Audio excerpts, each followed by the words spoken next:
श्री स्वामी समर्थ. स्वामी महाराजांच्या कृपेने तुमच्या मनातील सर्व चांगल्या इच्छा या लवकरात लवकर पूर्ण होत एवढीच स्वामीने मी प्रार्थना करते आणि आजच्या या नवीन व्हिडिओला सुरुवात करते. तर उद्या आहे कालभैरव जयंती. तर या दिवशी कालभैरवांचा अवतार झाला होता. जे लोक भगवान कालभैरवांची पूजा करतात त्यांच्या घरात सुख, शांती आणि समृद्धी येते. तसेच वाईट शक्तीपासून मुक्ती मिळते. कालभैरवांना पृथ्वी, जल, अग्नी, वायू आणि आकाश या पंचमहाभूताचा नायक म्हणून गणला जातो. कालभैरवांच्या जन्माबाबत प्राकट्ये शिवपुराणात एक महत्त्वाची कथा सांगितली गेली आहे. कालभैरवांच्या रूपाकडे क्रोध, शक्ती आणि न्यायाचे प्रतीक म्हणून पाहिले जाते. कालभैरवांच्या पूजेला हिंदू शास्त्रात विशेष महत्त्व देण्यात आलं आहे. कालभैरव हा शिव अवतार असून क्रोध, शक्ती आणि न्यायाचे प्रतीक म्हणून पाहिले जाते. कार्तिक महिन्याच्या कृष्ण पक्षाच्या अष्टमीला कालभैरव जयंती ही साजरी केली जाते. तर या दिवशी आपण ब्रह्ममुहूर्त उठण्याचा प्रयत्न करायचा आहे. या दिवशी पांढरे वस्त्र हे परिधान करायचे आहेत. आपल्या देवघरामध्ये शिवलिंग असेल तर त्याची विधिवत पूजा करायची, अभिषेक करून घ्यायचा आहे. त्यांना पांढरी फुले हे अर्पण करायचे आहेत, अक्षता अर्पण करायच्या आहेत आणि तिथे बसून कालभैरव अष्टक हे देखील आपल्याला पठण करायचं आहे.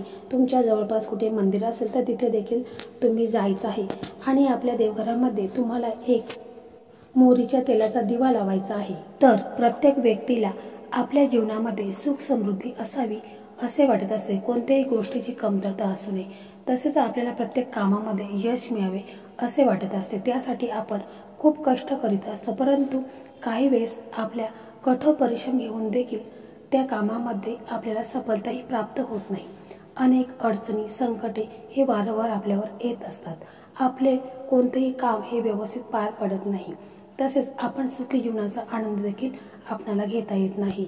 आपल्या जीवनामध्ये सततचे अपयशी किंवा अनेक अडचणी, संकटे हे आपल्याला सतत येत असतात. यामागे भरपूर अशी कारणे देखील आहेत. ते म्हणजे आपल्या कुंडलीतील ग्रहांची स्थिती. प्रत्येकाच्या कुंडलीमध्ये आपल्या जन्माच्या वेळेपासून कोणत्याही एका ग्रहाचा प्रभाव सगळ्यात जास्त असतो.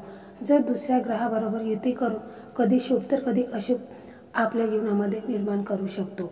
त्यामुळे मग आपल्याला अनेक प्रकारच्या अडचणी या येऊ शकतात. तसेच आपल्याला आपल्या घरावरती लोकांची वाईट नजर असणे किंवा काही ग्रहदोष, वास्तुदोष किंवा पितृदोष देखील असू शकतो. त्यामुळे आपले कोणतेही काम हे व्यवस्थित होत नाही. घरामध्ये आपल्या नेहमीच वादविवाद होत असतात, नवरा बायकोची भांडणं होत असतात. घरातील व्यक्ती सतत आजारी राहणे, यामुळे पैशाला पैसा लागत नाही. पैसा येतो कुठे आणि जातो कुठे हे सुद्धा आपल्याला माहीत होत नाही. अशा भरपूर समस्या हे आपल्याला आपल्या जीवनामध्ये येत असतात. तर त्यासाठी आपल्याला खूप असा प्रभावी आणि चमत्कारिक उपाय आहे, तर तो आपल्याला करायचा आहे. म्हणजे आपल्याला घरामध्ये या वस्तू आहेत तर त्या जाळायच्या आहेत, जेणेकरून आपल्या घरामधील जी काही नकारात्मकता आहे, वाईट दोष आहेत, वाईट शक्ती आहेत, लोकांची वाईट नजर आहे, तर ती पूर्णपणे नष्ट होऊन जाणार आहे आणि आपल्या घरामध्ये सुख समृद्धी नांदणार आहे. आपल्या सर्वांच्या मनोकामना, इच्छा देखील आहेत त्या देखील पूर्ण होणार आहेत. कारण आपल्या सर्वांच्याच मनामध्ये कोणती ना कोणती इच्छा ही असतेच, परंतु काही कारणास्तव लोकांची वाईट नजर किंवा काही दोष असल्यामुळे त्या इच्छा आपल्या पूर्ण होत नाहीत. तर आपल्याला या दिवशी तिन्ही सांजेच्या वेळेस म्हणजे संध्याकाळी 7 ते 8 पर्यंत तुम्ही हा उपाय करायचा आहे. तर या उपायासाठी तुम्हाला गौरी लागणार आहेत. म्हणजे गाईच्या शेणापासून बनवलेल्या असतात त्या गौरी आपल्याला लागणार आहेत. तसेच आपल्याला भीमसेनी कापूर घ्यायचा आहे. म्हणजे ओरिजिनल भीमसेनी कापूरच आपल्याला घ्यायचा आहे, साधा कापूर घ्यायचा नाही. तसेच 4 लवंग आपल्याला लागणार आहेत. तर लवंग अशा व्यवस्थित घ्यायच्या आहेत, तुटलेल्या फुटलेल्या घ्यायच्या नाहीत. तर व्यवस्थित 4 लवंग आपल्याला घ्यायच्या आहेत. त्याच्यानंतर त्याच्यामध्ये आपल्याला 3 तेजपत्ता टाकायचा आहे. मग तुम्ही याच्यासाठी एखादा मोठा भांडा घेऊ शकता आणि त्या भांड्यामध्ये जर मातीचा असेल तरी देखील चालेल, कारण मातीची पंती वगैरे मोठी असेल तर ती तुम्ही घेऊ शकता. तिच्यामध्ये हे सर्व साहित्य घ्यायचं आहे. तसेच गाईची गौरी थोडा तुकडा जरी त्याचा घेतला तरी देखील चालेल. हे सर्व एकत्र घ्यायचं आहे आणि त्याच्यानंतर त्याच्यामध्ये आपल्याला थोडंसं तूप टाकायचं आहे, गाईचं तूप टाकायचं आहे. कारण त्यामुळे धूळ घरामध्ये जास्त प्रमाणात पसरेल, यासाठी आपल्याला थोडंसं त्याच्यावरती तूप टाकायचं आहे. आणि हे सर्व साहित्य आपण आपल्या घराचा जो ब्रह्मस्थान आहे, म्हणजे घरामध्ये जो ब्रह्मस्थान असतो तिथे आपल्याला हा उपाय करायचा आहे।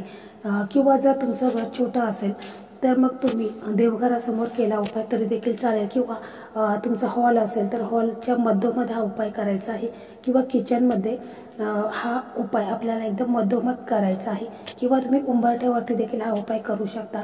तर या सर्व वस्तू तुम्हाला तिथे जाळायच्या आहेत, माचीच्या साहाय्याने तुम्हाला त्या पेटून द्यायच्या आहेत। आणि त्याच्यानंतर तुम्हाला कालभैरव अष्टक हे तुम्हाला पठण करायचं आहे।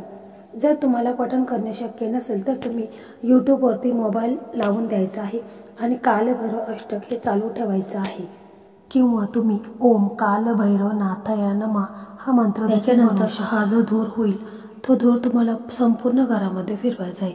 जेवढे तुमचे रूम आहेत, किचन असू द्या, बेडरूम असू द्या, हॉल असू द्या, सर्व घरामध्ये धूर हा पसरवायचा आहे। आणि मग तुमचा प्रवेशद्वार आहे तिथे देखील धूर फिरवायचा आहे। त्याच्यानंतर हे सर्व थंड झाल्यानंतर तुम्हाला ते एका झाडापाशी टाकून द्यायचं आहे। तर हा उपाय केल्या केल्या तुम्हाला याचा चमत्कार पाहायला मिळेल। तर यामुळे काय होईल की तुमच्या घरामध्ये जे काही दोष आहेत, पितृदोष असू द्या, नजर दोष असू द्या, लोकांची वाईट नजर असू द्या, कोणतेही दोष असू द्या, ते पूर्णपणे नष्ट होतील। इतका प्रभावी आणि चमत्कारी हा उपाय आहे।